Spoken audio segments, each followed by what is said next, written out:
Hi guys welcome to my channel. मुझे आपण को शिखेबी रसगोला केंदे तैयारी है घरे केंदे तैयारी करा जाए। मुझे नहीं 300 ग्राम रो छेना होममेड छेना मोर तापरे गोटे चामच नहीं चीनी आ गोटे चामच देछि सुजी नहीं गली गोटे चामच चीनी देन सुजी नहीं गली तापर एपटे बसईदबा गैस रे प्रेशर कुकर को गरम होगा से एक कप रे मु नहीं 3 कप पानी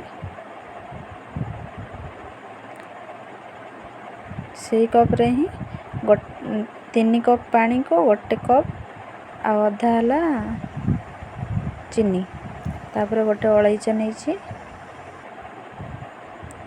तापर देखंतु से छेना को भलसे मु मैश कर देगी गोटे डो तैयारी करदेली तापर एमती गोटा गोटा करी गोल गोल करी भितर मु छाड़ दउची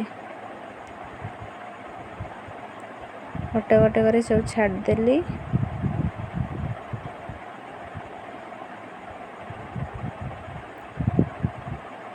तापर प्रेशर कुकर ढांकणी देदवा 2टा हुइसिल आसवा जाए देकी रखिली तापर काढ़ी के ओल्हे देली। हमर प्रस्तुत हो गला रसगोला।